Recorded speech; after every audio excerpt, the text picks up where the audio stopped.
Going well, for sure. Nice warm weather here in the Netherlands. And for sure not GM over here, more like GE, but yeah, everything fine. How are you? Not raining in the Netherlands today? Man, it's been like 30 degrees for a week or something. Sun. That's awesome, man. Yeah, no, for sure. This is like midsummer climate, but it's a bit earlier. Very cool. Very cool. You should come and visit again, man. Oh yeah, no, I plan to. I mean, we have Breakpoint in November, October. So Make sure you're there. yeah, man, definitely going myself. I loved the Netherlands when I went there. It's a really, really nice country. Really nice. I'm here. So yeah, welcome, Dom. How are you? Doing great. Doing great. This is the most I've been excited for an Atlas Brew like ever. I'm so excited for Nah. this one. I'm so excited. No, I'm really excited for today. Again? I don't know what to tell you. I don't know what to tell you. Every week. This is like I- those Apple things, right? This is the best thing ever. Every year again. Every year the same story. This is the best one ever. This is the best one ever. but now it's really the best one ever. Now it's really okay. Well, show us. Just keep getting better. That's what it is. No, but I'm doing really good today. Really excited for the brew with the Econ boys today. I think it's gonna be super insightful. I think it's super Awesome. interesting too, man.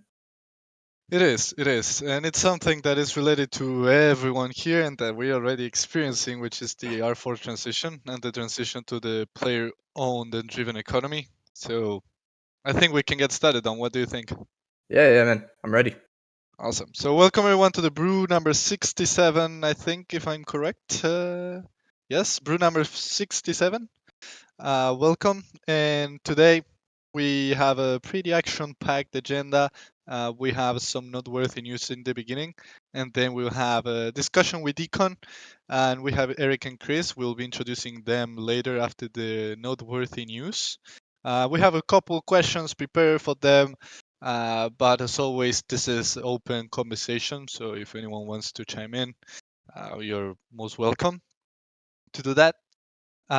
We would like to follow a certain structure, but again, this is the brew, so yeah, it's fine. And as always, we use the Atlas Brew text channel for questions and discussion. So if you are listening here but you don't want to speak, but you want to follow the conversation, we always take a look at the Atlas Brew channel, not the chat that is in the voice channel, but the one that is two chats above. You will see it. It's called the Atlas Brew, so pretty easy to find. Before we go to noteworthy news, I can introduce you already, Dom, but again, welcome to my co-host. Today we don't have Jose. Jose is taking a week off, and we had to force him to not come here, basically. Like, Jose was, guys, I don't want to miss this. And we were like, bro, you need to take the week off. Like, if you're going to be off, disconnect 100%. So yeah, we did it. It was a miracle, but Jose is not joining today. But we really miss our penguin. We can feel that Jose is not here. So if Jose you're listening to the recording later, we love you, bro. And I yeah, think my he has an co-host, alt. He's yeah, listening. He's listening. Oh, he's he's 100% listening. listening. He has an Oh my alt god. account for sure. Oh Yeah. yeah, for sure. Yeah. And with that said, Dom, how are you, my friend? My co-host. Yeah, doing good. I'm doing really good. We kind of already did the introduction, so I'm not gonna get into it again. But yeah, I'm looking forward to talking to Chris and Eric about the R4 transition. Awesome. So let's get into the noteworthy news before we hop with the econ guys. Oh, also there's a code that we're going to be given today for the people participating in the Never Alone quest. Not yet, but we'll be giving it today. A couple updates. Don, we had some Discord updates, right? Yeah. So we added some temp voice channels, so you can join the we have a temp voice channel category. and you can join the voice channel. It'll create a voice channel for you. It'll be a temp one, and then there's a VC interface right above that where you can change the name of it, make it private, do a whole bunch of things. So if you ever want to play some Star Atlas with someone or teach someone something, you can be like, hey, I'm going to create a voice channel, hop in. And then we did one other channel that we just made, which is the IP advertisements channel. And this is for people who are using the Star Atlas IP to kind of get their name out there. Also for people who want to see people who are working with the Star Atlas IP and creating things with our IP. So I'm going to put it in the Atlas Brew chat, and then you guys can take a look. But yeah, those are the two different things we added to the Discord recently. Yeah, awesome. So again, on the temp voice channels, I think that's great. So everyone to know. So when you go there and create a channel, you will be able to fully own that channel. So when you create the temporary voice channel, that's fully owned by you. So you will be able to set permissions, you will be able to make it private, select who can join, and all that without, you can even change the name and everything of that channel, and it closes automatically when you leave it. So yeah, I highly encourage anyone who wants to use those channels. I think it's a very cool feature, and it will allow to create private gaming sessions without leaving the Star Atlas Discord, and also like help guide someone new in the voice chat without having to use push to talk and stuff like that. So I don't know, I think it's a great feature, so we wanted to highlight that. Cool. We have more noteworthy news as always. Wanted to give a shout out to Afia and the Flipside crypto dashboard that they put together. This is completely related Woohoo! to the topic we have today, that is about the economy. So if you want an easy way to visualize the Star Atlas economy with the daily analysis and everything, you guys have a lot going on there, Yeah, there's a right, lot. Funkcracker? Yeah, man, this is awesome stuff. Love it. Get tons of good feedback here, and people seem really to be happy with everything we've done. A huge shout out to Victor, being the one responsible for setting everything up. Very happy with how everything is progressing there. Yeah, man, that's an awesome dashboard. That's an awesome dashboard. I Great always have it insights. open. Yeah, Yeah, for sure. And actually, Highly recommend it. Victor was asking us. So there's like a leaderboard on Flipside, and we're close to the top on the leaderboard on Flipside with this with Afia's dashboard. So they were asking if you guys could go view it, like it, make an account. So yeah, support our Afia brothers and sisters.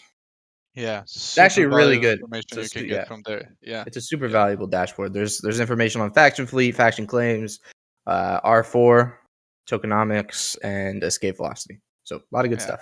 And I think our econ team is also looking at it because we sent that to them. So yeah, very cool.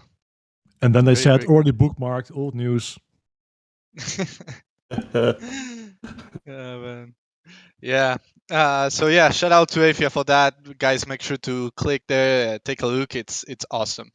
Uh, we also wanted to give a shout out to a new IP product that is being created. IP project, not product, and it's a Star Artisan, and they have a lot of cool things there. Um, they have lamps. They have the Oni lamp. Look at that. The LED lights. That's Yeah, awesome.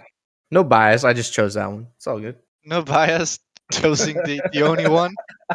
It's so good. It's so good. I don't think they're launching until August or something. But yeah, when they do launch, I will be getting one.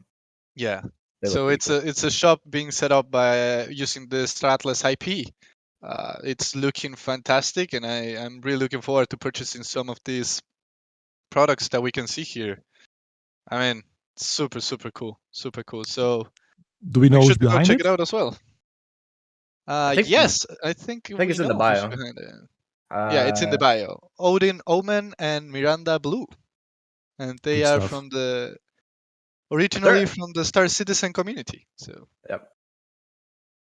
very Great cool, work. Love it. very cool to see. So yeah, more projects using the Star Atlas IP, clear W.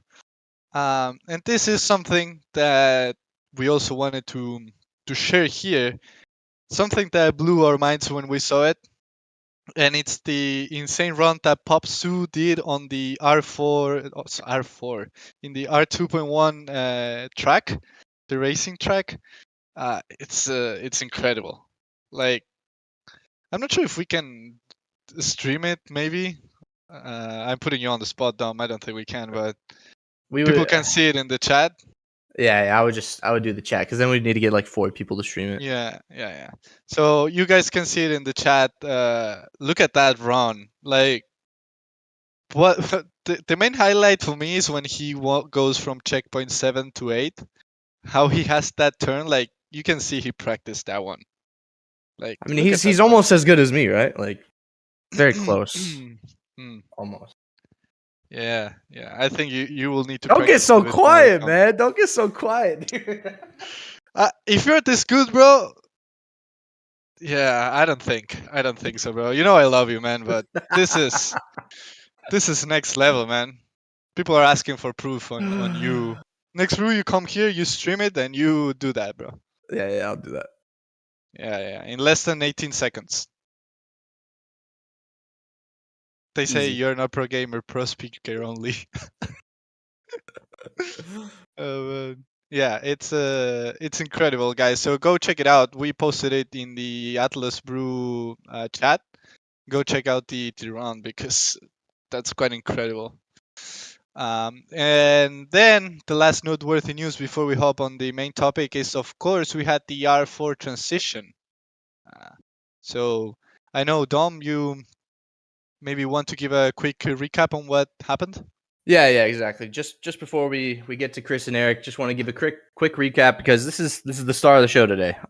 So for anyone who is listening to a recording or anyone who's joining us who doesn't know exactly what the R4 transition is, R4 is basically the 4 resources that we were selling in infinite supply on the Galactic Marketplace. That's food, fuel, ammunition, and toolkits. So we switched from an infinite supply to a 30-day supply. It is now sold out, and now it's player driven. With the implementation of a player driven economy to R4, there's a couple measures that the econ team put in place. Measure 1 was claim stakes had their R4 emissions increased, and then measure 2 was Sage escape velocity had R4 emission increase as well. So it's a lot easier to get R4. And the switch to the R4 player driven economy is super exciting, super interesting. So I'm ready to kind of get into it with the econ team here. So I'll introduce you guys. Chris, Eric, how you guys doing? Doing well. Real well. I just won in the Garctic phone game. I don't know if I actually won, but I definitely. There's a lot of blanks, so I think I'm winning. That's my interpretation. Nice. So you were playing Gartic with the community while we were doing the intro. Yeah, dude, I don't even know why I'm here. What did you guys say?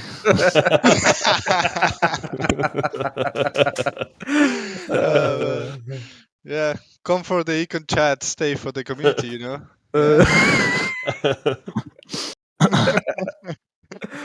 And Eric, man, how are you, my friend? I'm awesome, man. I'm awesome. I'm excited to be here. Dom, you built us up pretty darn big here, man. So what was your words? Like the best, most excited, something like that. So we'll try to deliver here. Yeah. This High is a big stakes change. This is a huge change. So yeah, Massive. I'm looking forward to what you guys have to say.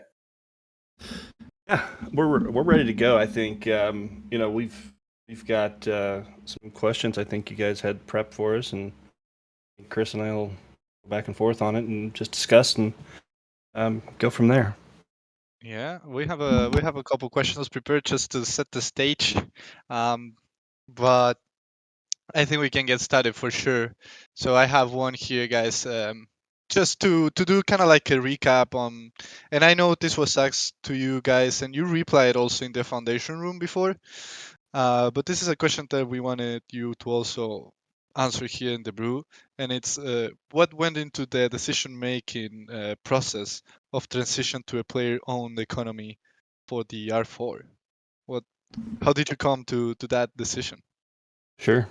So I'll start with like maybe a long-term answer.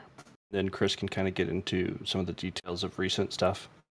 So last year, obviously, it was Stephen and I in the econ department first, and one of the first questions that I tackled was how the heck are we going to change this from what's the score economy, the faction fleet, into a market-driven economy, which is our goal for everybody. Especially since people, started off with this back then, and then the market changed completely as we were, having those discussions. So it became this process of constantly looking for when we would feel comfortable that the market, meaning our internal players and the actual changes could happen in a way that would not be completely disruptive. What I will say is, Chris and I both had, a lot of stress going into last week, as you could probably imagine if you were in our shoes. We had done our work. You can, you're going to launch a rocket, but you've done all the work. You think it's going to go, and you think you've done everything you can, but you know that there's going to be something, right? There's going to be little things, and so we went forward last week with lots of nerves and but a lot of faith because of a lot of and I'll kind of revisit some of the things I said in the foundation room. FTX last year taught us a lot about our community, taught us a lot about the people who are in this room, the 214 or 15 now that I'm watching in this room that are friends of ours that want this game to succeed. We have the exact same goal as you. We have to make these tough calls.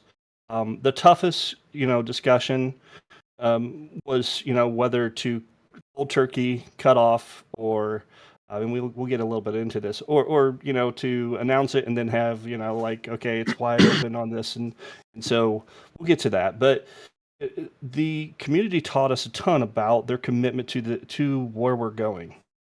The iterative approach of this year, in my opinion, gave me a lot of confidence to watch everybody participate, and not just participate at a small level, participate at a high level, to meet us where we said this would help us to continue to develop this economy. You guys showed up and delivered where there was never alone, whether it was 2.1, whether it's the coming things with the DAO and DAC and things that will be the next iterations of Sage. Our confidence level and your commitment to this is very high. We understood that it was you all are playing the game higher level intensity than I don't want to say than I expected, but at a level that I am very happy with. And so that gives us the confidence to say, okay, if we're going to make this the game that we all want to play, it's got to be in an iterative approach. We've got to do some big things like this transition to R4, and put it in your hands. If we put it in your hands, then we get closer to that free market that everybody wants to play that game. So that's a long way of putting it, just how we got here. It's a compliment back to you guys that we felt like you were ready for this.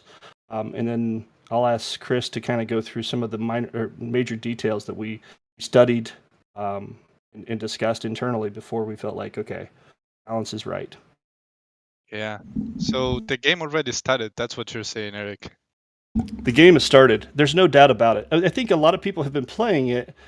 It's not been as active, right? It's not been what even it is today compared to 2 weeks ago, compared to before 2.1, compared to before EV. And this iterative approach, I'm a very big fan of. I think it brings to us these hints of where we're going, and so it's so much easier for a community right along with us and to keep interested. And the interest level is at all-time highs. We've looked at the numbers. You guys are really engaged. Whether we're mad at us for the 24-hour supply of what we thought would be, 30 days lasting 10 hours, you're at least engaged, and that was not intentional. We will talk about that a little bit, but the engagement level was high. It was definitely high. Yes, sir. I think Chris, you want to comment a little bit on it as well?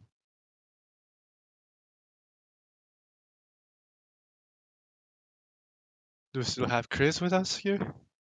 Chris, you're muted. Sorry, I was Playing games double again, huh? muted.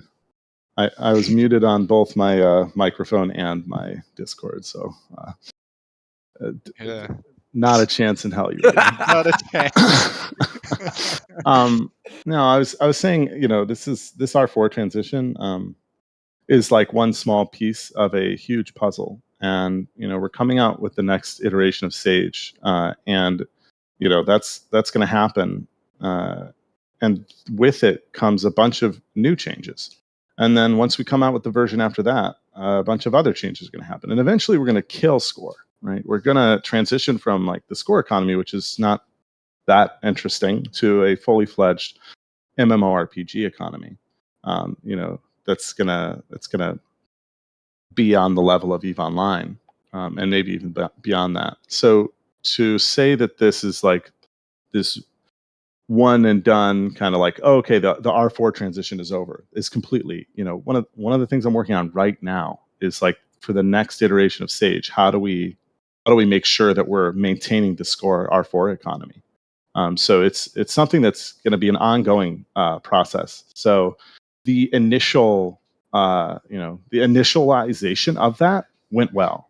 I really don't think like anything could have gone much better.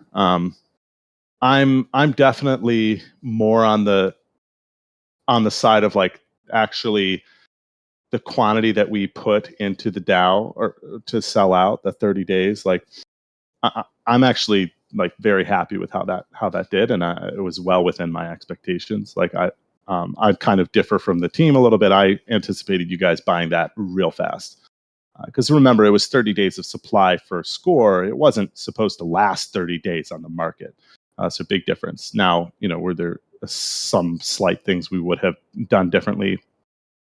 Perhaps there were, but I was very excited to see like just how active the economy is. We've seen R4 sales in the secondary increase, of course. We've seen a really kind of an interesting, and I know I'm not really going into the methodology of how we went about it, but just like some of my initial thoughts here, we are seeing some really interesting stuff on the market for R4, and I just find it really fascinating.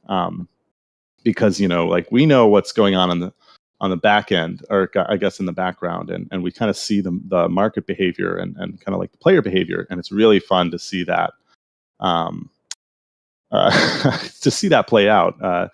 And I'm really looking forward to the market kind of finding the equilibrium over the next several months or several weeks. So it's really, really cool to finally see like an actual market. That this is like everybody said, and I'm not saying anything unique here, but like this is the first step towards a real economy. And the way I see it is now the next thing that needs to go is Atlas, right? Like where Atlas emissions right now in Score are constant, but as you all know, and as you've all seen in the Sage manuals, it's not going to be constant. It's going to be dependent on your performance. It's going to be dependent on your abilities and your skills in Sage. So to me, that's the next big thing that's going to happen. But it's really, really been satisfying to see this transition. Just a huge success in our eyes, and I think that the community reflects that. Yeah, Methodology. Thank you, Chris. Oh no, go yeah, for sorry. it. I thought you were done. Go for it. No. I you had asked me, like what went into the actual transition, and I never even really talked about that. So we can move on to the next question, or I can give you guys some flavor. So I had answered a question, I think yesterday in the foundation room about like how did we actually do it. So on the actual like low on the ground level, there were some very complicated things that had to happen. The very first thing I'll say is like we have the Score demand for R4. We know how much demand there is for R4 in the Score economy on a daily basis. We also have the Score supply. pre the change, right? We had all this like supply that we were producing in escape velocity and through claim stakes. And I think we had about 10% coverage of the score demand before the change, meaning about 4.5% was coming from escape velocity and 5% was coming from claim stakes. And we essentially set ourselves an objective that said, okay, well, we know what these are covering right now. We need to get to a coverage threshold. And I won't reveal what that coverage threshold was, but we had to get to this coverage threshold in order for us to be happy and comfortable with turning off the unlimited tranche of R4.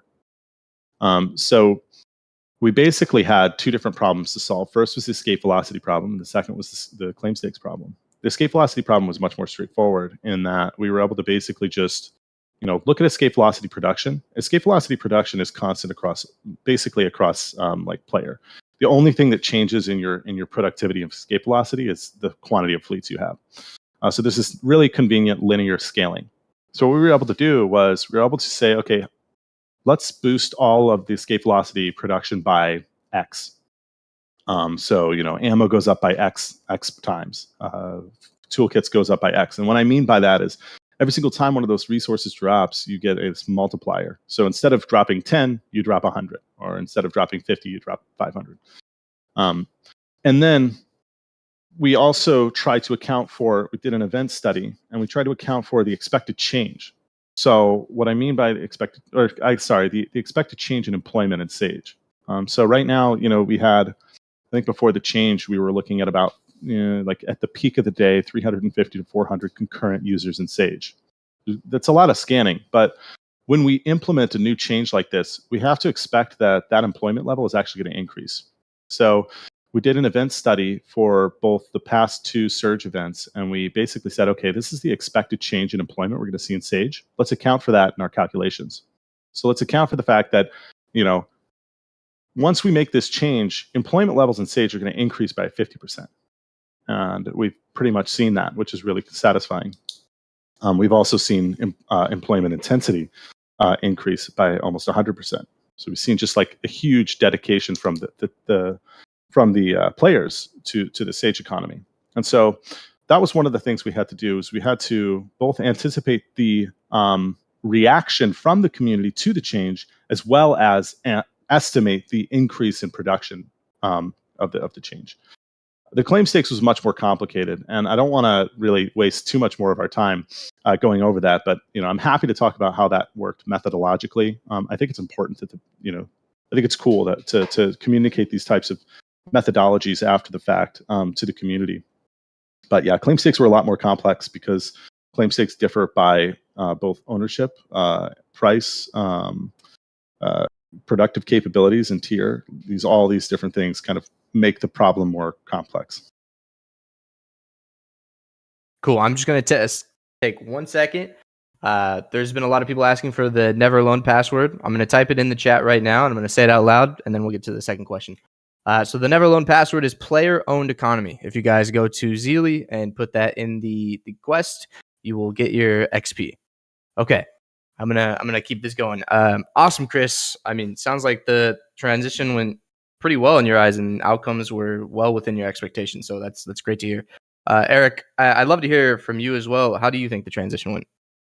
It went well. I think it went phenomenally. Actually, if I'm completely honest, I mean, like I said, I don't think the only hiccup we had was the supply, and where Chris thought it was going to go fast, I thought it would be 24 hours at least. So, his estimation was a little bit better. The other thing that I want to mention in here is EV is a temporary product, guys. We all know it's to be a test. It is a test of our system. It is a test of the servers. It has taught us immense amount for the engineering folks. They have figured out how our system works when pressed. Things that you just cannot do. It's like we've revved the engine of our motor, and we know where it's good and where it's bad. Okay, that's going to help us with the next iterations and making everything more stable, more fun, because we have tested it. And that another back to you guys. But it did give us this. Chris talked about this increase that we did in EV when you were to land on an ammo, how much you would get. We have that temporarily as almost like a lever, guys, if we needed it. We're not using it currently as a lever, but we do have that.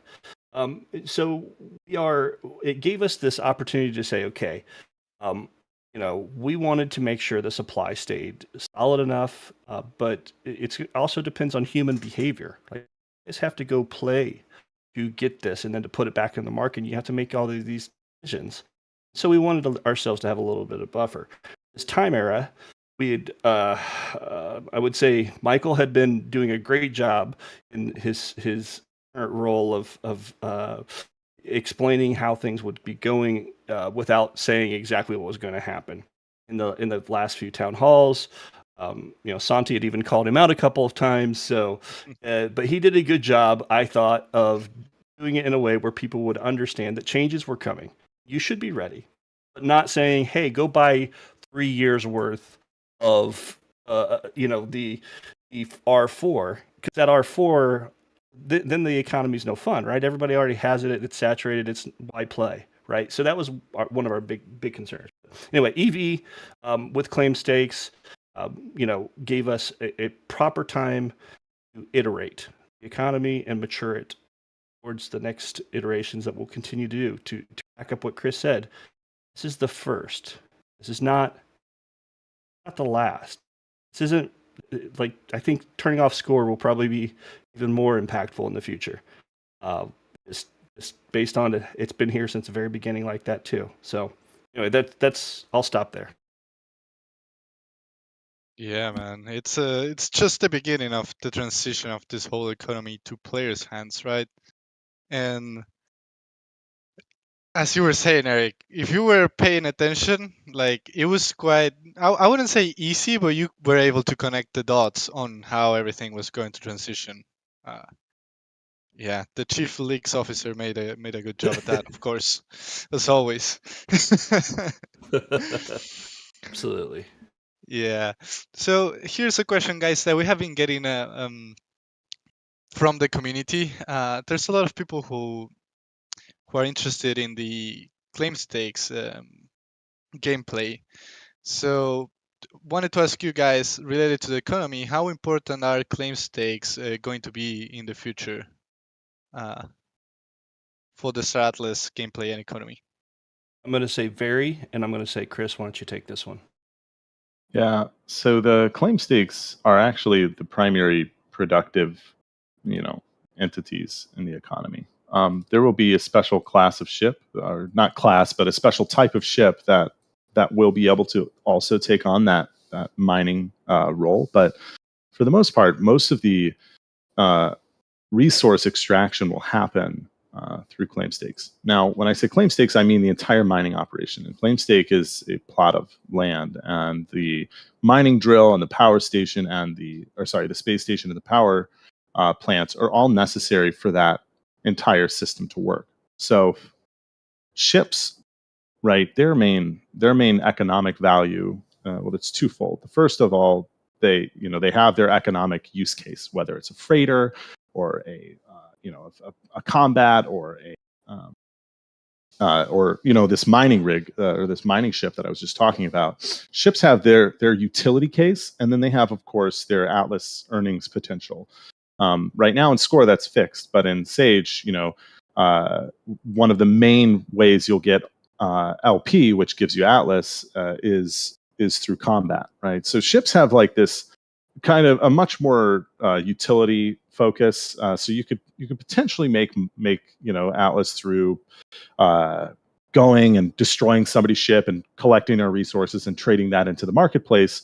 But the productive side of things, creating these assets, that's primarily going to be done through mining operations. So through claim stakes. So claim stakes are kind of this like main product that we sell that allows people to get access to the resource economy.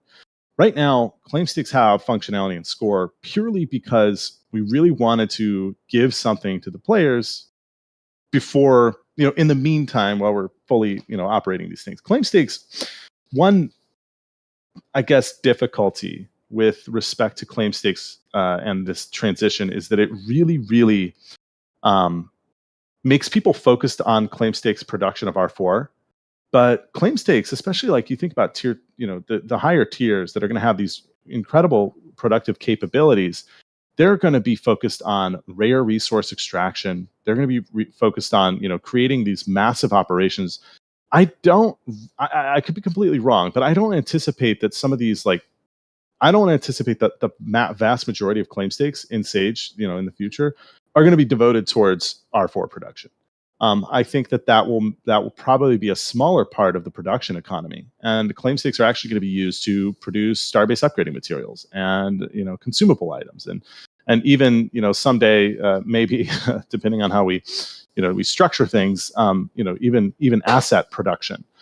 So claim stakes are a much bigger thing than R4. They have R4 functionality right now, and we've tried to make it so that their production of R4 is matched up with the score economy, which is a little bit uncomfortable and a little bit awkward because claim stakes are going to be productive in the Sage economy. So that is one of the biggest challenges with respect to the claim stake transition, is that their production right now of R4 has absolutely nothing to do with their production in Sage, their capabilities in Sage. So it's kind of tough because they have this very distinct utility right now that everybody understands, but that utility is it's still going to be related to the resource economy, but it's going to be resource extraction, and that's all resources, not just the resources that are used to create R4. Because remember, R4 is a crafted asset. R4 is created from other more basic resources. Not sure if that helped answer the question. Yeah, it did. And just for everyone to know, I think it's important for people to read so they have more context on claim stakes and the whole functionality. The Sage game manual, I just shared the link in the Atlas Brew chat. But if you go to the Sage game manual and you scroll down, you will find all the details about how claim stakes are intended to work in the future, and how you will be able to add things on top the claim stakes, like power plants, mining drills, space stations. So it's a very interesting gameplay that will only continue to evolve when it comes to claim stakes, right, Chris? Can you repeat that? Yeah, I just redirected everyone to the Sage game manual. To the No. part Just where the last couple. The last couple sentences. It was just saying that the claim stakes gameplay is just going to continue to evolve in the future. Oh and yeah, get yeah. more Sorry, complex. I was reading the chat and I was like, and I didn't quite catch your line, but yeah, I mean these are still early days in terms of the design, but claim stakes are going to have it's I don't want to get too into the weeds, but basically the whole entire Star Atlas economy is based on these levers, and these levers define a production curve, and this production curve basically gives players increasing returns to scale. So as their ship gets bigger, as their claim stakes get bigger, as things get bigger, the productive capabilities of that thing scale exponentially. And this is to encourage bigger operations and to encourage people to expand their like empire. So the Sage economy is all based on that framework, on the same fundamental values. So everything goes back to those values. The burn of resources of ships, the production of resources, the scaling, how many of this does it take to make this this other thing, upgrading starbases, like all of these different mechanics all go back down to these fundamental numbers. So I guess that's like that's something to keep in mind, and that's why it differs from score. But yeah. Just to add, Chris, the connections part is really a very, very tough problem for us to solve. Is what is in score, which we started with, and then we know where we're going in Sage. And everything that we do, we know has ramifications for people's comparison to, well, it was like this before, and now it's going to be like this, and that's worse or better. And then We know where we're intending to go with the Sage. We put that in the manual. So a lot of our conversations, and Chris and I probably spend hours and hours a day talking through these details and how they'll affect everything. So, like we said, we try our best to find that balance while having the progress, and it's why these 215 friends listening to us and understanding what we're trying to do is incredibly important, because when these changes happen, if you know the context of, it's not going to always be the same of where we started. It's not the game that we all wanted to play. The game we wanted to play is in the future, and the next step won't be completely there, and the next step after that probably won't be completely there. We'll have to continue to iterate these, and so the iterative approach allows us to fully guide the economy towards that maturation point that Chris is kind of pointing out in detail there, the last question. Yeah, thanks for the answer, guys. Claim stakes are going to have a lot of utility that evolves throughout the future, so that's some really exciting stuff. Moving on here, so we've talked about what went into the decision of the R4 transition. We talked about how you guys think the transition went. I want to talk a bit about what your guys' thoughts on the current state of things are. Do you guys have any thoughts there or any fun data points to share? I'll start with just one of my favorite ones. We keep track of the sales of the claim stakes, and I think the message, one of the first messages that I read after the launch was Michael just saying claim stakes are important, guys. And I reiterated it. I said claim stakes are very important, and I think Chris later that day came in and reiterated it again. And the sales have been good.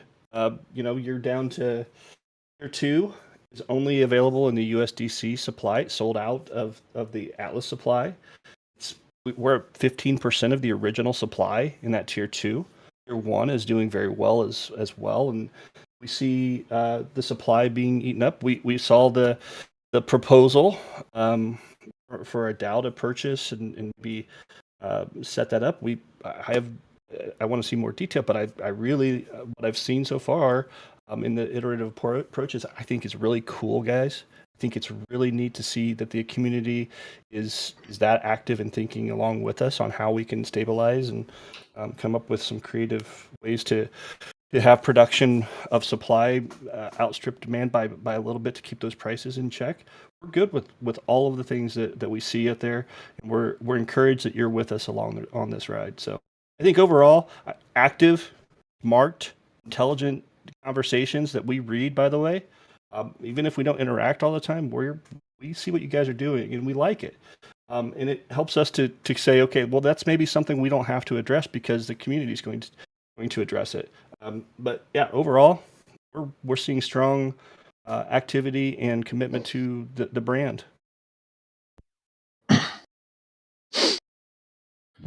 Yeah, I totally agree with that. I mean, the reaction has been pretty incredible. I mean, when we saw Claim Stake Tier 2 sell out of Atlas, we thought it was an error. We thought there was something wrong, and to kind of throw a little bit of I don't know, like to go outside of probably Eric's comfort zone. There is a claim stake out there that is a hell of a good deal. And it hasn't quite, I don't think it's quite been understood yet how good a deal that is. But that's all I'll say about that. But yeah, it's been really fantastic to see kind of the claim stake, numbers are really strong. We saw not only, purchasing behavior, but we also saw old claim stakes that were sitting in people's wallets start to enter into Sage, which was something that we modeled for. Or, when I was doing the modeling, I accounted for the fact that some of those claim stakes might come online. So it's really been cool to see that our data is really aligning with our expectations, and our expectations are derived not just from our intuition and us reading the community, but also just from the fact that we are collecting more and more data over time. The Sage data, the reason that the escape velocity has gone so kind of well with this transition is because we have such good data on Sage. We have such good data from the blockchain on the participation, the intensity of participation. So it's been really fantastic to see how well aligned that is. With respect to claim stakes, Mandalorian just asked. I can't answer that. With respect to claim stakes, I think escape velocity is slightly dominating claim stakes in terms of production at this stage, but they're pretty close to in terms of the overall production. We're seeing very good coverage. We're seeing players basically step up and employ their claim stakes, start working in Sage to try and make up for that R4. And I think almost everybody's realized, oh, actually, this can work. I can do this. And it's really cool to see people realize that. And then, for any of that self-sufficiency that's not met, maybe you're a player who's got, a big operation. There's just no way you're able to make up for all of the R4 you need through Sage. And you also don't feel like buying another claim stake. You can go to the marketplace and buy that. Now, obviously, we've seen some interesting stuff going on in the GM. I anticipate that the market will start to find kind of the new equilibrium, as I was saying earlier, and we'll kind of get back to that nice sweet spot. Not that I don't think that right now is actually a pretty good sweet spot, but that's maybe just my own personal preference. But yeah, we've just seen really excellent performance of the market and of production and of players, like taking on the role of these little econs in an economy. And an econ is an individual agent in an economic system performing economic activities. So it's really cool to see this playing out. Yeah, it must be awesome to see like all the theories that you have and all the thought that went into everything that you guys are doing, like just become a reality and things to start moving. Like once you do transitions like this, there's basically no coming back, right? So just congrats to you guys. I know how much thought everything had, and I know how nervous you guys were as well. We got to share that as well. Yeah, we were. There's. You can be prepared for a test, guys, right? And still be extraordinarily nervous. These thoughts and these what ifs, and are the kind of things that make you not go to sleep real fast at night, and you spin them through. I'm a processor, so I listen a lot and process over a day's period typically, and a good sleep helps me to wake up with some good answers in the morning. And then usually Chris and I get together and figure out what next step, and the rest of the team as well. And that's probably something I should mention. This was not just Chris and I. I've said this before. Michael's on the econ team. We've got Steven and Anurag and Gareth as well. And they're exceptional. They are analysts that help us to run through these complex how things will affect other things. The law of unintended consequences is what we look for and try and get ahead of. Very tough when you've got humans involved in decisions over thousands of players and a very large economy with lots of complexity. So we're very fortunate, and you guys are very fortunate to have an econ team, I believe, that really cares and is into this just as deep as anybody out there in trying to get this thing to work correctly in the future and today as well. For sure. Yeah. I know how much effort went into this, and yeah, you can never be fully prepared. It still happens to us when we have to do a town hall. We have been doing town halls for 2 years, and this is just my personal example. You can have the agenda, you can have everything, but still you will get nervous before hopping in there, So I understand you guys. This is 10 times more complex than doing a town hall. So every hour last week felt like I drank. I didn't, but it felt like I drank a Red Bull every hour. Like as this thing went, and I'm watching, and I'm we're watching the data points and watching you guys react, and I mean it was the most fun I've ever had at work. There's no way around it. Like it was the most fun. It was also maybe the most adrenaline I've ever had at work. So I'm glad to experience with all of you guys, and it was fun. That's great. And by the way, did you notice how good Chris was at that tease? That was Michael level. That was Michael level tease right there, man. Gave just enough to kind of get you guys thinking, but didn't give you the answer. I like it, Chris. Actually, really good, man. Yeah. Well, Michael's actually my dad, so it runs in family. Hey, yeah. Yeah, Michael's 60. I don't know if you guys knew that, but he's old as hell. He's definitely an old man. Man, I hope he's in here listening to this. He'll hear about that one.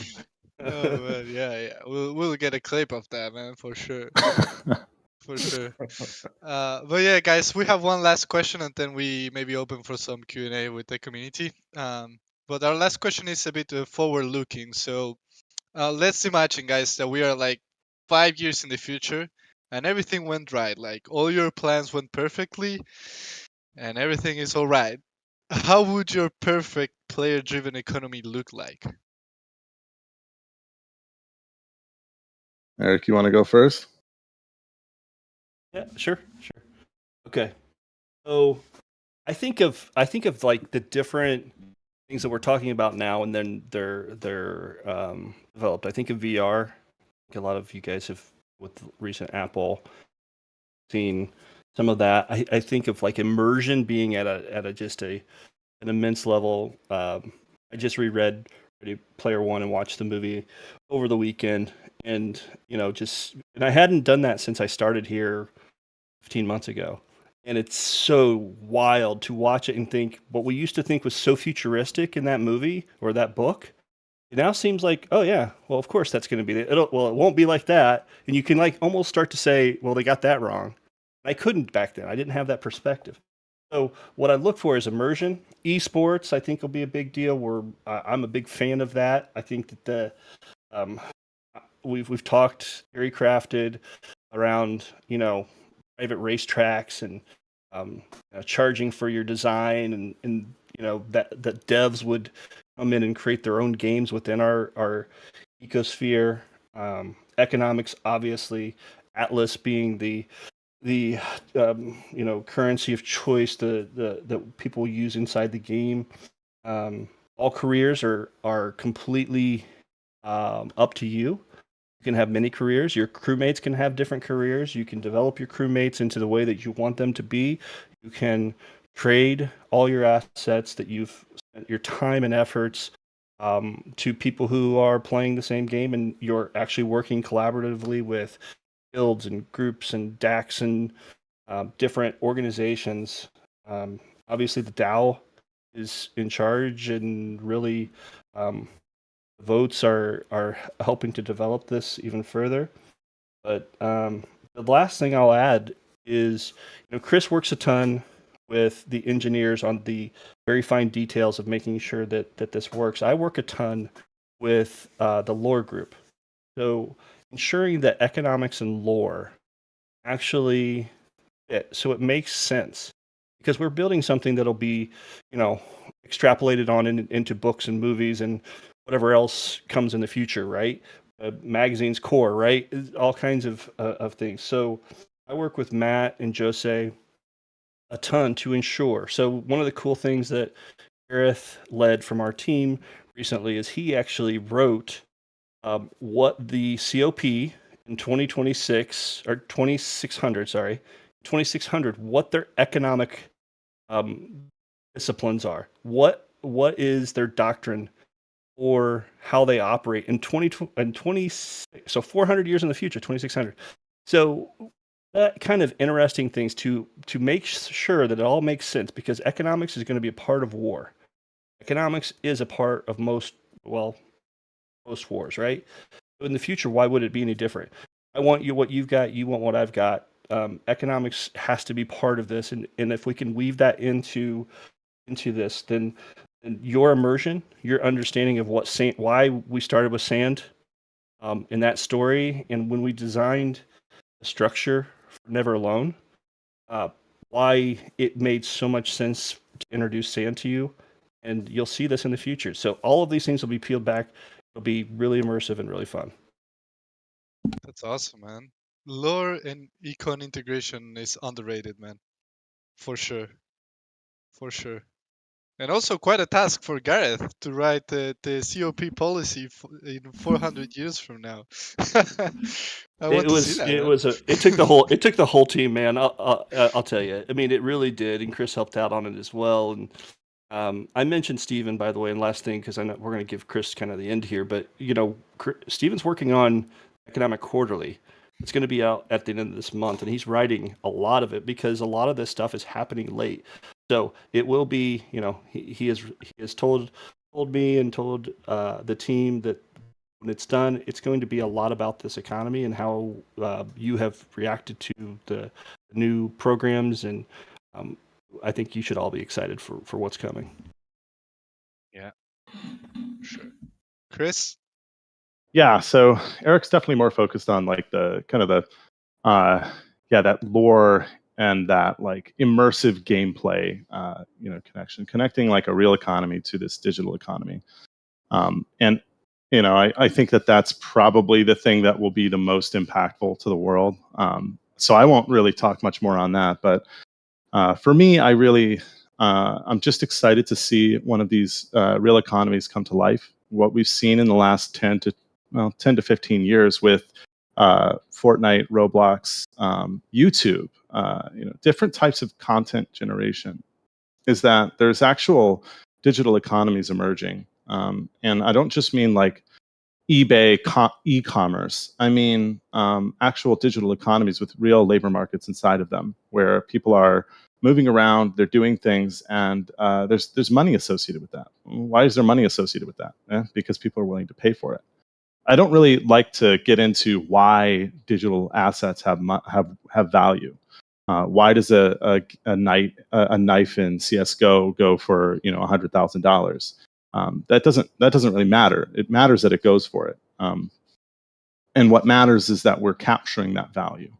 And what Star Atlas is promising to do is to take the old economies of MMORPGs and realize them. WoW and EVE had economies that were valued in the millions, and there was real value associated with them. And just like with any emerging economy, if you think about like the railroad system, that was not worth as much as it is worth today when it was first emerging. So we think about these emerging economies, these emerging markets and labor economies, and they're becoming more and more valuable over time. Digital virtual economies are the same thing. So we're seeing this virtual economy of whatever you want to, I don't know, the metaverse. We're seeing it emerge as its own distinct industry in the world economy, and it's becoming more and more valuable every single day. People are caring about it more. They're innovating more. They're becoming more technologically advanced, and they're willing to spend money in this economy for the same reason that people are willing to spend money on a television or a car. People are willing to spend money on digital assets. And so to me, watching this virtual economy take over, not just Star Atlas, but the virtual economy in general, is kind of like a dream come true. I've been looking at this stuff since I was young, and I'm not super old, so that doesn't mean much. But this is something that has happened during my lifetime very quickly, and it's really cool to be at the forefront of that and to be a pioneer. To be a part of something that's going to become, that's going to take this emerging market, this emerging economy, and turn it into a full, like hopefully in 20 to 50 years, people will just talk about the virtual economy the same way they talk about, the railroad market or the the tech market or the market for cell phones. They're just going to say, oh yeah, I work in virtual economies and I do this thing. This is my job. This is, I have no idea what it's going to look like in the future. We have no idea, but no one talks about the railroads. I don't know if they're making fun of me talking about railroads, but that's just the. We do. You guys, Chris. We talk about them. You guys know that I like latch onto weird examples like the cheese and the mice. No, the cheese one was perfect, man. But I think this one is I very love accurate. that one. No, but I mean, I hope it's clear what I'm talking about. We have new markets that are constantly emerging, and this is just one of them, and it has potential to be huge. And it does have the potential, and it already is creating jobs. You know, I'm not one of those people who says, oh, you know, eventually the virtual economy is going to support a labor market of 20 million people. I'm not saying that. I'm saying that there is value in these virtual economies and there is value to be extracted, and people will make a living in these economies, and it's important to capture that. And it's becoming more and more important every single day. People make money in Roblox. People spend money in Roblox. There are creators and there are consumers. I anticipate the Star Atlas economy to look like something very similar. And you know, the blockchain integration makes it much easier for us to integrate with other projects in the Solana ecosystem, and maybe even beyond in the distant future. So, yeah, that's you know, that's my dream, and I hope to see that in the next couple of years. I think one thing to add to what just Chris just said, guys, is we have this feeling, all of us, that we're early. We are.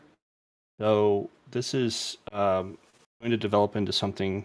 I'm a little older than Chris, and I was able to experience the .com and what comes of it. And there are Googles that come out of it. There are Microsofts that come out of it. There are Nvidias that come out of it. There are those winners, and you guys as pioneers along with us on trying to create the biggest winner. And you know how big our expectations are, and we're going.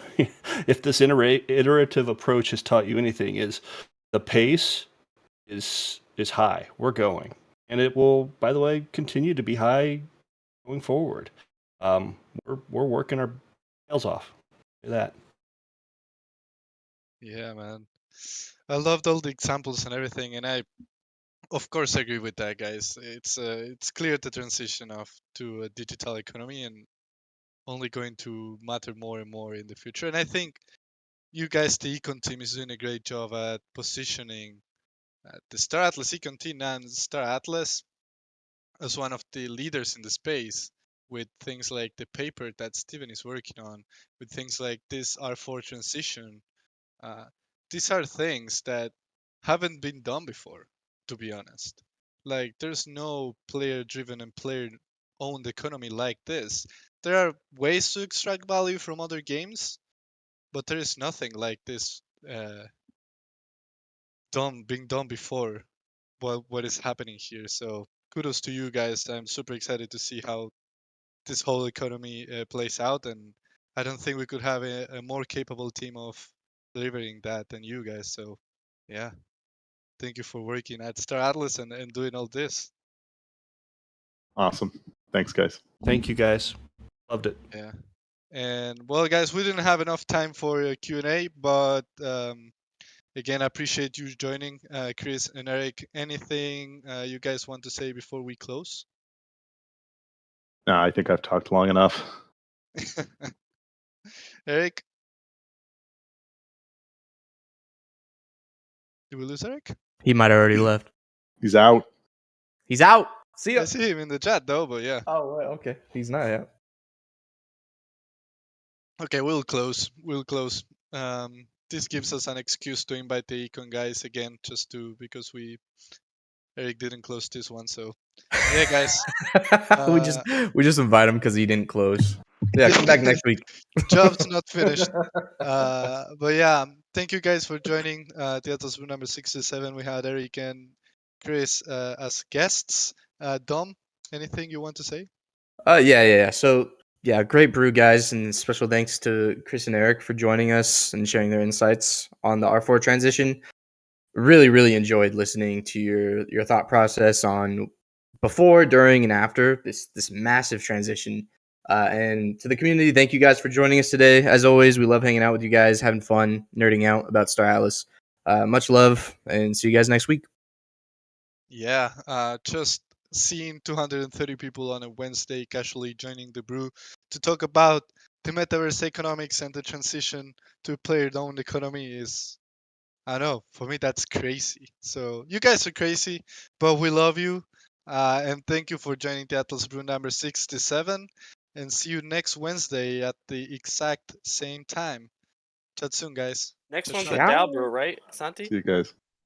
Bye. See ya. Ciao, ciao. The DAO See you guys. Brew? Yeah? Thanks, I folks. gotta go. See you guys. Gotta go. Ciao. You guys. Wow. Can't even leak it.